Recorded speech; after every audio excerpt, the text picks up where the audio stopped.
Ilang taon ka na?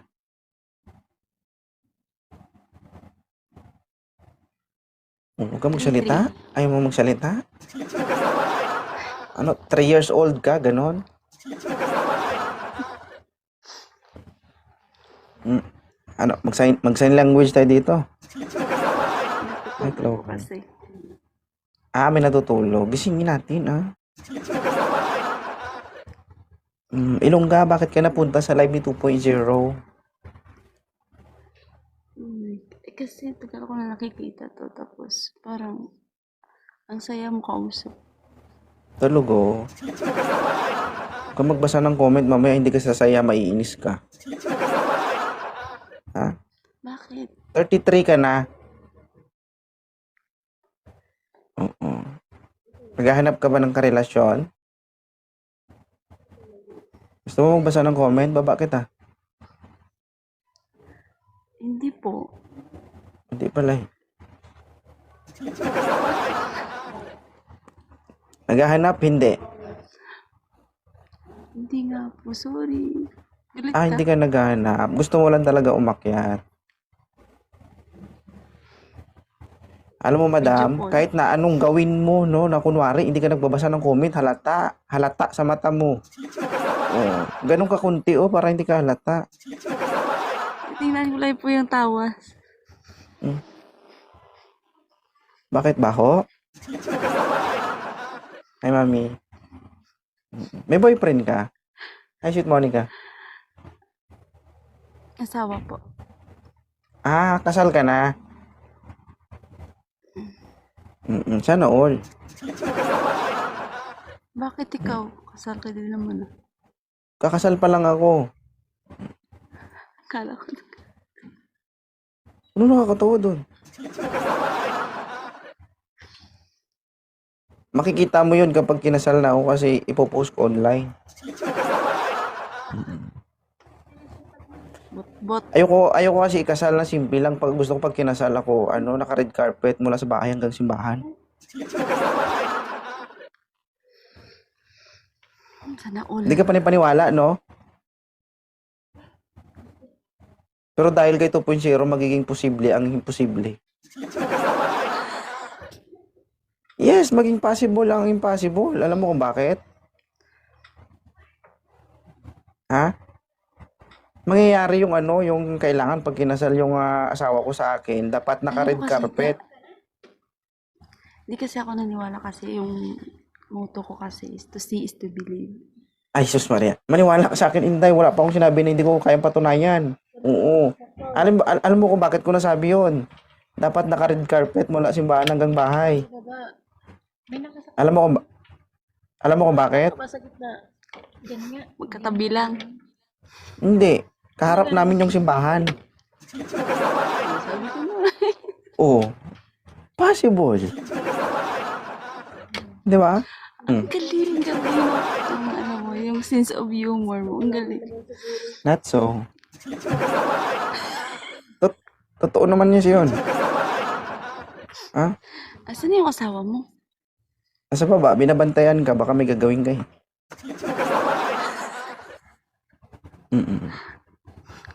Taga saan ka po? Taga-Capiz. Alam, malapit lang tayo. O tapos, anong gagawin natin?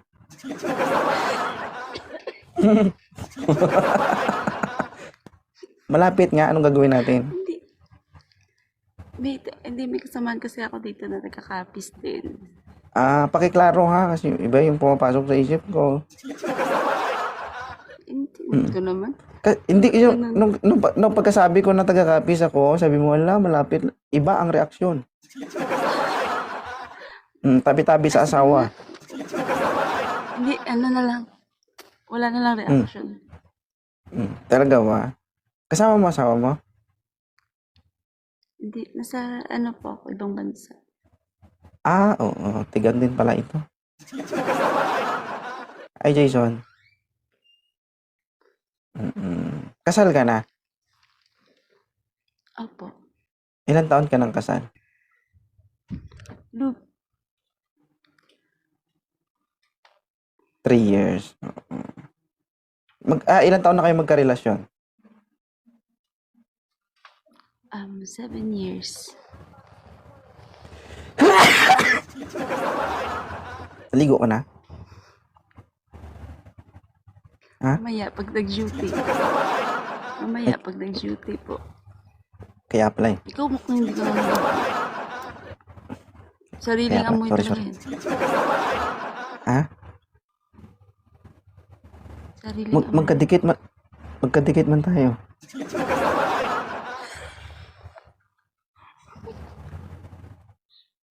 Ang damot ko, ang swapang ko naman, pati sarili ko, aamuyin ko.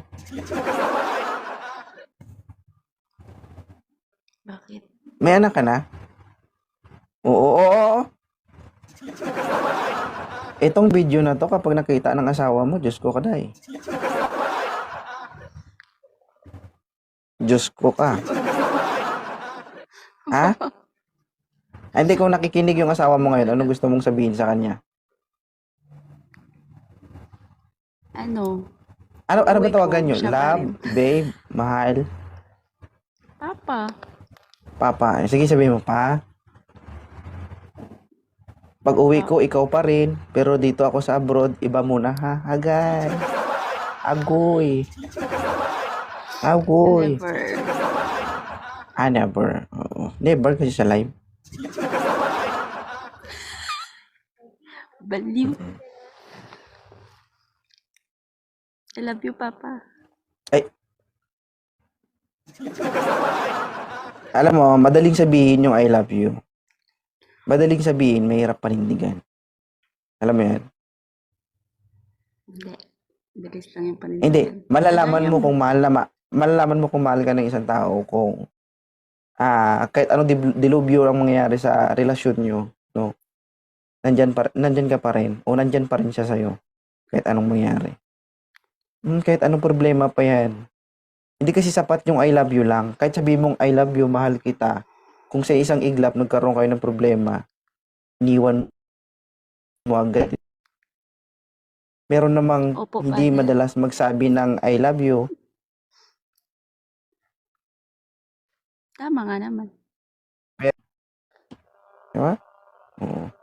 Maniniwala ba kayo guys na kaya kong basahin yung babae na to? Ay, sorry. Sorry. Hindi mo ba siya nakakausap? Huwag mo ko subukan. Kakausap, tulog pa siya. Oo. I love you, mami.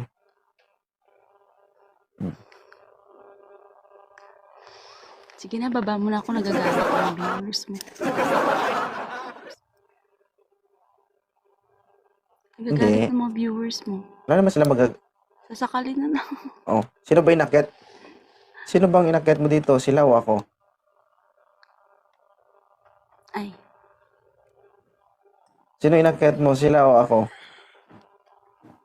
Ako pala eh. ikaw siya. Hindi, bakit ka napaakyat? Ano ba yung under mo? Anong nasa isip mo bakit ka napaakyat dito?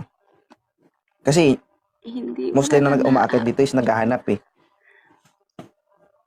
Hindi ko talaga alam kasi viral kasi to siya sa sa Facebook at saka sa TikTok. Kaya sabi ko, ano yung makiat-akyat dito? Kasi hindi nga ako marunong pag about sa live na to. Hindi kasi ako masyadong Tapos gusto mo lang matry.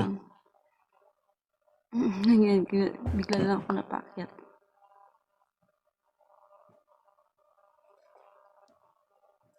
Wala, nagagalit ng mga viewers mo. Dito, di porkit may asawa na bawal umakyat. Walang sinabi na bawal. Si madam may asawa din eh. Ang kailangan lang dito guys, mag-okay ka. At least, Diba? Hindi mo lang naman is allowed umakyat kung kusa o gustong-gusto nyong umakyat. Wala problema. Sino ba naman ako para tumanggi, di ba? Galit lang naman ako kapag sobrang likot sa kara. Yun lang naman. Madam, lahat ng dito sa live is pinopost ko. So, abangan mo na lang yung video mo. May nagagalit talaga dito, babe. Inaano ba kayo? Hayaan mo siya. Sino ba nagagalit? I-block natin. Nababago Basta na kasi lang pag ako. kasawa ko yung nagalit, baka ako yung i-block. Tapos sabihin mo, sino yung gusto mo ipa-block niya? Huwag lang asawa ko, baka tayo ang ma-block. Ano lang, asawa lang. Hindi, wala akong kinakatakutan eh. Kahit sino hindi ako takot. Isang tao lang kinakatakutan asawa ko. Siyempre. Parehas tayo. Actually, hindi naman under ang tawag doon. Respeto, di Ang ba? tawag doon, respeto. Oo. Nambablock din ako, pero hindi ko man matiis, oy.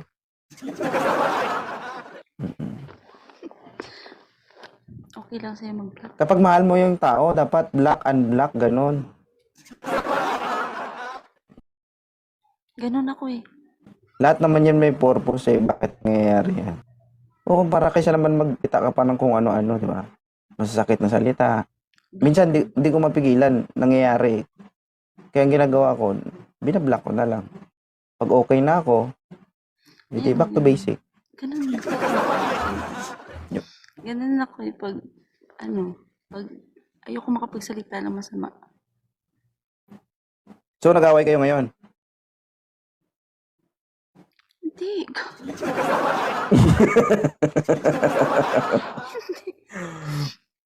Grabe. Hindi kayo nag-away? Okay kayo? May anak ka na? Meron po. Ilan? 3. 3. May daw yung sipag mo, ha? Uy! Thank you, Aishera. Sabagay. Okay na yun, nakakota ka na.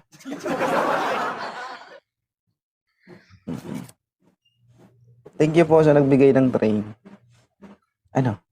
Thank you so much sa pag-akyat, ha? May nagagalit. Madam, hindi. Hindi Huwag mo silang intindihin. Huwag mong intindihin yung mga commentators kasi kapag inisip natin yan, yun magpapa-stress sa atin.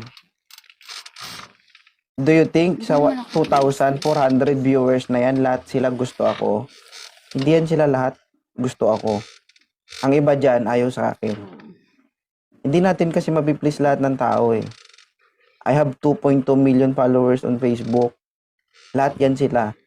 O baga yung hindi sila lahat gusto ako. Yung iba doon galit na galit sa akin. Pero it's okay. That's life kasi. 'Di ba? Hindi natin kailangang intindihin yung mga comment na alam nating magpapabagsak sa atin. Ang comment kasi na mga negative comment, pwede mong gamitin yan as motivation eh. 'Di ba? Nakadepende sa'yo kung gagamitin mo yan na pwedeng ikakasama ng sarili mo o gagamitin mo yan para umangat yung sarili mo. Ganun lang yun. Ako habang binabash nila ako, okay lang. 'Di ba? So, ibig sabihin kasi kapag i-block natin to. Lando Abunda. Single mami, pa-block na to si Lando. Pok-pok yata yan. Naanak kita dong. Si Lando, i-block mo nga to. Okay guys, I would like to explain, regarding kay Miss Ilongga. Hindi lahat lang tao na ganyan magsalita, ganyan na rin yung pagkatao nila. Hindi nyo kasi alam guys kung ano yung feeling na malayo sa pamilya. 'Di ba? Kung ano yung pakiramdam na wala kang kasama, puro ka trabaho. Hindi nyo kasi alam yun. Bakit? Kasi siguro kayo, pinalaki kayong, 'di ba? Pinalaki kayong palamunin. 'Di ba? Hindi nyo naranasan yung malayo sa pamilya nyo. Yung mga kagaya kasi ng mga babae na to, sila yung mga babaeng, o sila yung mga taong naghahanap lang ng libangan, Kasi hindi lahat ng OFW is swerte sa pamilya. Kasi merong iba na kakausapin ka lang kapag sahod na, kakausapin ka lang kapag kailangan na, 'di ba? Pero kung meron kang pamilya na kinakausap ka kahit walang-wala ka, swerte ka, 'di ba? Eh paano kung ikaw yung OFW na kakausapin ka lang ng pamilya mo kapag may pera ka na, 'di ba? So wala silang malalapitan. That's why nandito sila sa social media para sumaya, 'di ba? Malaking tulong kasi yung may nakakausap sila. Tsaka pansamantala. Na ilalabas nila yung gusto nilang sabihin, na-express nila kung paano sila sumaya, 'di ba? Pasalamat nga tayo may mga kagaya nilang umaakyat sa live natin eh. Bakit? Kung wala yung babae na 'to, wala din kayo dito sa live ko. Nagayak lang naman kayo dito sa live ko dahil may ganito akong kagandang guest, 'di ba? Oh, sa nag-comment na 'yon, bakit ka nga ba nandito? Alangan naman dahil sa akin, 'di ba? Nandito ka dahil sa itsura ng babae na 'to. Na-entertain ka, 'di ba? Din malakas ka pa mag-comment ng ganun. Hindi, pasalamat tayo dahil may mga guest tayong umaakyat na kagaya nito sa live natin. Hindi yung, okay lang naman mag-comment, pero wag naman yung to the point na comment na below the belt na. Di ba? Marami nga nagsasabi na bastos daw yung bunganga ko eh. Sige, i-compare natin yung mga sinasabi ni 2.0 versus dun sa mga kino-comment nyo. Alin yung mas masakit? Di ba? Sinasabi nyong bastos ako, pero kapag kausap ko sila, tignan nyo yung reaction nila. Napapangiti natin sila, na-appreciate nila yung ginagawa natin. Pero yung comment nyo, na-appreciate ba nila? Wala tayong karapatang humusga kasi hindi natin sila kilala. No? Lalong-lalo na hindi tayo nagpapakain sa kanila. No? Regardless kung ano pang trabaho ng isang tao, no? Wala kayong karapatan kasi hindi natin alam kung ano yung pinanggagalingan. Bakit sila napunta dyan? Ganun lang. Kaya ikaw, ma'am, huwag ka mag-focus sa mga taong magaling mag-comment. No? Pero thank you sa pag-akyat, ha. Alagaan mo yung pamilya mo. Thank you din po. Sige. Bye. Bye-bye po. Heart-heart pa nga ni.